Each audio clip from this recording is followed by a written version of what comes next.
तो एपिसोड 2 की शुरुआत होती है और हमें दिखाया जाता है कि जो जियांग चैन है वो टूटे हुए टैलेंट स्टोन के सामने खड़ा होता है, जो कि टूट गया होता है इसके बैड लक के कारण।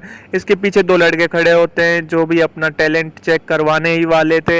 एक लड़का बोलता है कि ये कितना अनक्वालिफाई होगा जो इसके हाथ लगाते ही टैलेंट स्टोन टूट गया। दूसरा लड़का बोलता है कि टैलेंट स्टोन को तोड़ने की सजा बहुत तगड़ी होती है, अब इसको बस अपनी पूरी जिंदगी झाड़ू पोछे का काम ही करना होगा। जियांग चैन उनकी बातों को सुन के घबरा जाता है और खुद के मन में बोलता है कि हाँ, मेरा जैसा बैड लक है, उसके बाद ये बिल्कुल पॉसिबल है कि मेरे को अब पूरी ज़िंदगी बस झाड़ू पोछे करते हुए ही गुजारनी पड़े।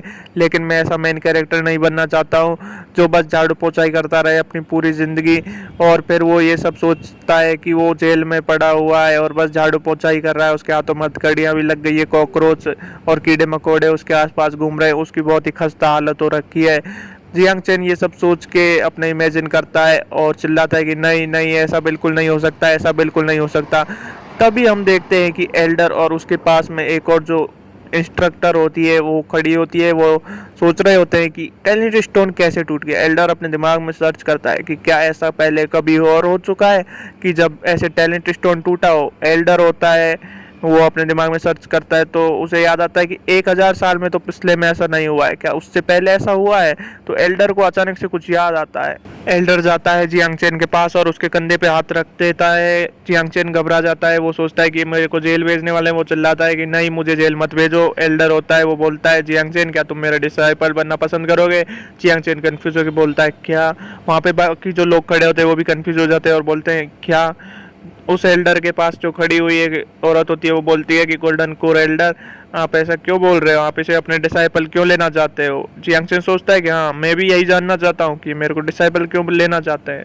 मैं तो सच में सोच रहा था कि इस बार मुझे जेल जाना होगा। गोल्डन कोर एल्डर बोलता है कि अकॉर्डिंग टू एंशियंट रिकॉर्ड्स ऐसी घटना पहले भी हो चुकी है। एक टैलेंट स्टोन एक टेस्ट के दौरान 10,000 साल पहले भी टूटा था, क्योंकि वो उस आदमी के रेडिक्यूलस हेवनली पोटेंशियल को हैंडल नहीं कर पाया था। और अंत में सेक्ट ने एवेल्युएट किया कि उसका टैलेंट डिवाइन ग्रेड और उससे ऊपर का है। वो जो आदमी था उसे अनपैरेलल्ड हेवनली चूजन वन बोला जाता था और वो उस सेक्ट का डायरेक्ट डिसाइपल बना। बॉडी रिफाइनमेंट स्टेज को उसने एक दिन में अचीव कर लिया, फाउंडेशन स्टेज को 10 महीने में। गोल्डन कोर एल्डर 8 साल में, नासेंट सोल ग्रेट कल्टीवेटर 50 साल में, डाइटी ट्रांसफॉर्मेशन स्टेज इन 300 सालों में, ग्रैंड एक्सटेंशन 800 सालों में। और उसके बाद वो कहीं पे गायब हो गया अचानक से। कुछ लोग कहते हैं कि वो एक्सटेंड कर गया इमॉर्टल रियल्म के लिए और मॉर्टल वर्ल्ड को उसने छोड़ दिया। और बाकी लोग कहते हैं कि वो जब पास कर रहा था हेवनली ट्रिब्युलेशंस को तो वो फॉरबिडन थंडर से स्ट्रक हुआ और उसके कारण वो मर गया, वो भी बिना रिबर्थ के। जियांग चैन ये सुनता है और सुन के सोचता है कि नहीं, ऐसा नहीं हो सकता कि तुम मुझे ऐसे मॉन्स्टर के साथ कंपेयर कर रहे हो। एल्डर होता है, वो चमकती हुई आंखों से जियांग चैन की तरफ देखता है और सोचता है कि मैं गोल्डन कोर स्टेज के 3rd लेयर में कई सौ सालों से अटका हुआ हूँ। मेरी लाइफ है वो अभी एंड होने वाली है। अगर मैं इसे अपने डिसाइपल के रूप में नर्चर करूँगा तो हो सकता है मैं भी कोई इमॉर्टल अपॉर्चुनिटी गेन कर लूँ। और अगर मैंने कोई इमॉर्टल अपॉर्चुनिटी गेन कर ली तो जो लीडर है हमारे सेक्ट के वो भी मुझे कुछ नहीं कर पाएंगे। जो ये एल्डर होता है ये जियांग चैन के पास आता है इसके कंधों पे हाथ रख के और फिर बोलता है कि मुझे फॉलो करो। जियांग चैन घबरा जाता है इसकी ऐसी शक्ल देख के और बोलता है कि इतने करीब मत आओ, मेरे थोड़ा मुझसे दूर रहो। वो एल्डर बोलता है कि 10,000 सालों में डिवाइन ग्रेड के अपीयर होने वाले तुम पहले आदमी हो। एज लॉन्ग एज तुम मेरे डिसाइपल बनना स्वीकार करोगे, मैं तुम्हारे लिए अपने जो भी रिसोर्सेस है वो सारे लगा दूंगा तुमको नर्चर करने में। पीछे जो लोग खड़े होते हैं वहाँ पे वो देख के बोलता है क्या डिवाइन ग्रेड, क्या सीरियसली ये डिवाइन ग्रेड है। एक बोलता है कि ये भी उस मॉन्स्टर की जैसा है। वो सब सुन के जियांग चैन सोचता है कि डिवाइन ग्रेड माए ऐसे र्यूमर्स हैं वो स्प्रेड करना बंद करो। टैलेंट स्टोन तो इसलिए टूटा है क्योंकि मेरा बैड लक कुछ ज़्यादा ही तगड़ा है। लेकिन वो उनको एक्सप्लेन नहीं कर सकता है ये सब कुछ। वो सोचता है कि नहीं, अगर मैं इसे फॉलो भी करना चाहूँ एल्डर को तो भी मैं नहीं करूँगा। मेरी हिम्मत नहीं हो सकती इसको फॉलो करने, क्योंकि ये मेरे अंदर इन्वेस्ट करने वाला है बहुत सारे रिसोर्सेज। लेकिन इसको जब पता चलेगा कि मैं तो बस एक ऑर्डिनरी आदमी हूँ, कोई टैलेंटेड वगैरह नहीं हूँ, तो ये बहुत ही निराश होगा और गुस्सा भी होगा। तभी वो देखते हैं जियांग चैन के ऊपर बादल छाने लगते हैं। एल्डर देख रहा होता है और सोचता है कि ये तो हेवनली फिनोमिना है, वो ऑक्योर हो रहा है। उस बादलों से बिजली होती है वो जियांग चेन के ऊपर गिरती है और उससे उसको कुछ नहीं होता है। वो वहाँ पे जो भी लोग होते हैं वो बोलते हैं कि लाइटनिंग फिनोमिना ये सच में इसके ऊपर हुआ, और ऐसा लगता है कि तुम तो उस मॉन्स्टर से भी ज़्यादा हायर ग्रेड के हो। एल्डर उससे बोलता है, जियांग चेन बोलता है कि क्या, मैं अपनी तरफ उंगली करके बोलता है। जो एल्डर होता है वो अपने मन में बोलता है कि लाइटनिंग थी जो अभी हुई होने वाली, ये मेरे लिए वार्निंग होगी कि मैं ज़्यादा ही ग्रेडी हो रहा हूँ। वो उससे जियांग चेन से बोलता है एल्डर कि मैं सच में तुम्हारा वर्दी नहीं हूँ मास्टर बनने के, मैंने जो अभी तुम्हें कहा था वो भूल जाओ। जियांग चेन बोलता है आते लाते हुए, नहीं नहीं नहीं, ये तुम क्या बोल रहे हो, मैं कोई डिवाइन ग्रेड वगैरह हूँ ही नहीं, तुम ऐसे ही कुछ भी बोले जा रहे हो। पीछे खड़े लोग भी बोलते हैं कि हेवनली फिनोमिना हुआ, इसकी वजह से सच में डिवाइन ग्रेड्स क्या सच में अपीयर हो गया है। एक आदमी बोलता है कि एल्डर ने तो ये भी कहा है कि ये तो उससे भी ज़्यादा हायर ग्रेड का है। जियांग चेन मन में सोचता है कि नहीं, अगर ये जो मिसअंडरस्टैंडिंग है ये ऐसे ही बढ़ती रही तो ये एक दिन भविष्य में बहुत ही बड़ी प्रॉब्लम बन जाएगी। जितना ऊपर खड़ा होता है इंसान उतना ही नीचे गिरता है, और मैं शायद ये जो फॉल होगा मेरा उसको सर्वाइव नहीं कर पाऊंगा। उसके सामने सिस्टम विंडो वापस अपीयर हो जाती है और वो बोलता है मन में कि ये अनलकी सिस्टम वापस क्यों अपीयर हो गया मेरे सामने। उस पर लिखा होता है सिस्टम विंडो पे कि तुम्हारे लिए एक नया मैसेज है। जियांग चेन वो पढ़ के सोचता है कि मुझे कुछ बैड फीलिंग हो रहा है। जियांग चेन पढ़ना शुरू करता है जो उस पर लिखा होता है। उस पर लिखा होता है कि तुम इस वर्ड से बिलोंग नहीं करते और फिर भी तुमने कल्टीवेशन के पाथ पे अपना जो चलना शुरू कर दिया है। इसके कारण तुम्हारा जो बैड लक है वो अपने सबसे हाईएस्ट पीक पे पहुंच चुका है, और इसके कारण उसने सी ऑफ लाइटनिंग को तुम्हारे पास अट्रैक्ट कर दिया है। ये दिखने में तो ऐसा लगेगा जैसे कि कोई हेवनली फिनोमिना है, लेकिन असलियत में ये एक पनिशमेंट है। तुम्हें हेवेंस ने नोटिस कर लिया है और तुम्हारे ऊपर एक कर्स को कास्ट कर दिया है, और ये ऐसा कर्स है जिसे कि इमोर्टल्स हैं वो भी ब्रेक नहीं कर सकते। तुम्हारी बॉडी में कल्टीवेशन के कारण जो भी चेंज होंगे वो सब रिवर्स हो जाएंगे, और तुम जो भी स्पिरिचुअल एनर्जी को ऑब्जर्व करोगे वो उससे ज़्यादा भी स्पिरिचुअल एनर्जी पूरी बहुत ही जल्दी जल्दी बाहर निकल जाएगी।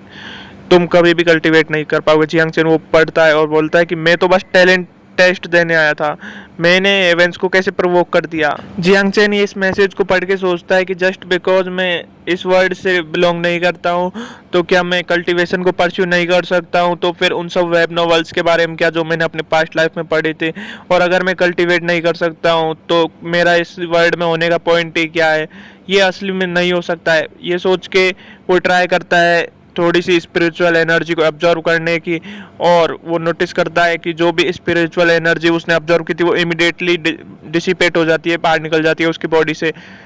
वेट, मेरी ये डांतियन की जो एनर्जी है वो भी बाहर क्यों निकल रही है? जियांग चेन बोला, क्योंकि उसकी जो डांतियन होता है उसकी एनर्जी भी बाहर निकलने लग जाती है उसकी बॉडी से। जो उसका जो सिस्टम विंडो होता है वो वापस अपीयर होती है।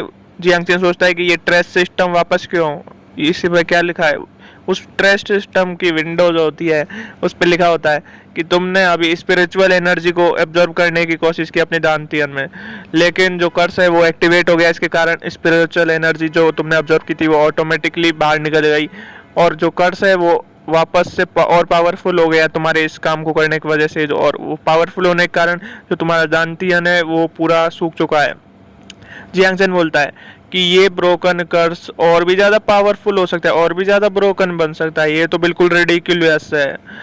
मैं बिल्कुल जो most basic QI absorption technique है वो भी यूज़ नहीं कर पाऊंगा अब इसकी वजह से। तो वो देखता है कि जो ऊपर आसमान में जो बादल होते हैं लाइटनिंग के वो और भी ज़्यादा घने हो जाते हैं, और भी ज़्यादा इकट्ठा हो जाते हैं, और उनमें और ज़्यादा लाइटनिंग बहने लगती है। वो सोचता है कि जो लाइटनिंग सी ऑफ लाइटनिंग है वो और भी ज़्यादा वायलेंट हो गया है। मैंने क्या सिर्फ छोटे से अमाउंट में स्पिरिचुअल एनर्जी को यूज करके हेवेंस को प्रोवोक कर दिया। रुको, क्या ये लाइटनिंग मेरी तरफ आ रही है? लाइटनिंग जो होती है आकाश में उन बादलों में बहने वाली वो उसके ऊपर आके गिर जाती है। ये देख के वो एल्डर भी बहुत चौंक जाता है।